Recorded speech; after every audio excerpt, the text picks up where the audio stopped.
Daniel Kerr. Vous publiez Victor Ségalen et le roi d'Agobert aux éditions Dialogue. Où et quand avez-vous fait la rencontre de Victor Ségalen? C'est un voisin. J'habite entre Saint-Martin et le boulevard Montaigne. Et Victor Ségalen est né au 17 rue Massillon. À force de passer devant chez lui, j'ai eu l'idée, un été, de passer quelques mois en sa compagnie. Et c'est ainsi que j'ai écrit un livre sur Ségalen. Le premier souvenir que j'avais 3 ans et demi, je pense, parce que le deuxième, c'est en 1947, quand le Liberty Ship a sauté. Eh bien, j'ai assisté à un mariage et, justement, ce mariage se déroulait à l'hôtel d'Angleterre. Donc mon premier souvenir coïncide avec les derniers souvenirs de Ségalen. Au fond, la mort de Ségalen, c'est un petit peu aussi ma naissance, ou du moins la naissance de ce livre d'une certaine façon. On considère souvent la lecture de ses œuvres difficile. Rejetez-vous ce point de vue? Je crois que Ségalen est un auteur très accessible. Il faut commencer par équiper. Si on veut appréhender tout de suite sa poésie, c'est les ressources fondamentales de sa poésie, l'opposition entre l'imaginaire et le réel. Si on a peur de l'aborder ainsi, on peut lire l'un de ses romans et à partir de là, il faut faire une incursion dans sa poésie. Je parle de Stèle, qui a été donc édité de son vivant comme peinture. Eh bien Stèle, la plupart des paragraphes sont accessibles à tout un chacun. Tout en évoquant Victor Ségalen, vous parlez également beaucoup de vous. Comment la lecture de cet écrivain a-t-elle influencé vos écrits et votre personne? Quel impact Victor Ségalen a-t-il eu sur vous? C'est un petit peu l'impact qu'a eu l'Océanie sur lui, ou bien la Chine. C'est un exote pour moi, c'est quelqu'un de très différent de moi. J'écris des livres sur le cyclisme qui ne sont pas des livres d'écrivains, parce qu'il n'y a pas d'écrivains dans le cyclisme, il y a des conteurs, des bonimenteurs. Mais lui, donc, il a une recherche de l'absolu, une recherche seigneuriale. D'ailleurs, il méprise la démocratie, il méprise la République, il est pour l'empereur de Chine. Pour lui, la révolution chinoise, ça a été un drame. Il est mort aussi d'avoir subi toutes ces influences et de ne pas avoir su résister à Claudel, à Jules de Gaultier, à bien d'autres, et même Debussy l'a mené en bateau. Il a fait longtemps espérer qu'il allait mettre en musique Siddhartha et après Orphée. Moi, je suis en attente de personne. Je me suffis avec mes qualités et mes défauts et mon côté humble. Daniel Kerr, dans bien des passages, vous exprimez une souffrance que l'écriture vous aide à combattre. Est-ce salvateur pour vous que d'écrire? Pour moi, la pensée précède toujours l'écriture. On n'écrit qu'après avoir pensé.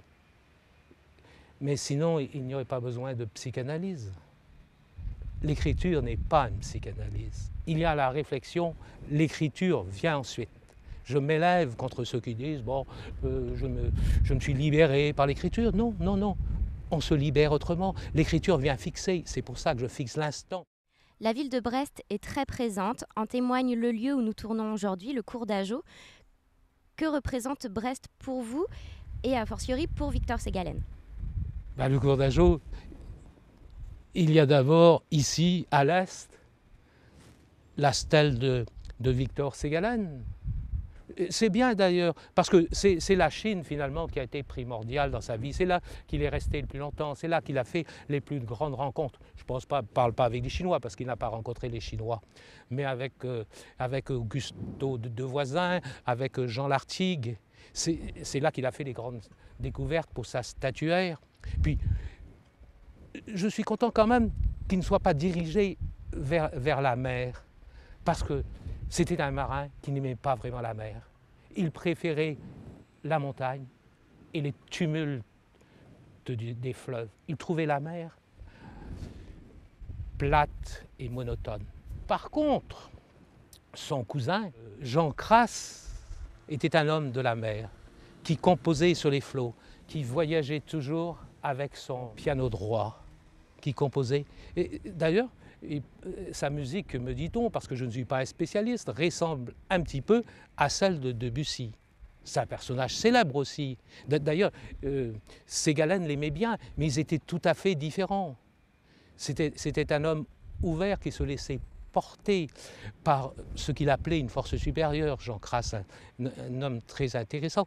Et d'ailleurs, il a laissé aussi une grande empreinte dans la marine. Il a fini contre-amiral, il a été major général du port, et puis il a laissé aussi la règle de Crasse qui sert toujours à établir des cartes de marine. Je ne suis pas un voyageur, contrairement à Ségalen.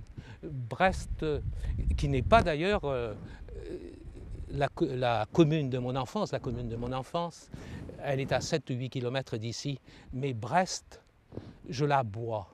Je suis un buveur de rue. On appelait buveur de rue Louis Guillou à Saint-Brieuc. Et je crois que je suis un peu comme lui, simplement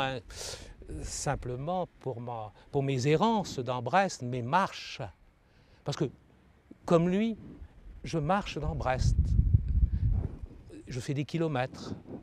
5, 10 kilomètres dans Brest, mais sans trop regarder ni les choses ni les gens.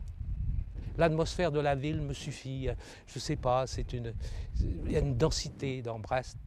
Comment s'est imposée la forme littéraire de ce livre, à la fois journal intime et très littéraire? J'ai écrit autre chose, j'ai écrit d'autres textes avant. Et puis, il y a 7-8 ans, j'ai voulu écrire sur le bus à Brest.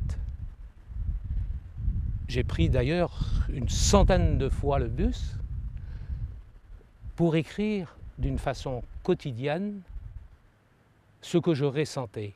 Avec des éléments autobiographiques, je cherche à proposer des textes littéraires. Et ce travail journalier me convenait. Et j'ai continué par un autre livre qui s'appelait Le complexe du Rémoulin. Et puis un jour, j'ai élevé un petit peu le ton, le débat, disons le niveau intellectuel, pour m'attaquer à Ségalen, mais toujours de la même façon. Mais il y a aussi, comment dirais-je, une nécessité fondamentale. Parce que ce que je cherche, c'est à fixer l'instant, le moment, la journée. J'accepte tout de mon passé, les pires choses. Mais le passé ne nous appartient plus, comme l'avenir ne nous appartient pas. Mais j'aime me fixer sur le présent, essayer de le saisir, essayer qu'il m'apporte quelque chose. Je n'attends rien, je n'attends pas de traces de mes écrits. C'est peut-être le seul bonheur, même si le terme est excessif, que j'ai, c'est de saisir l'instant, de donner de la dimension à l'instant.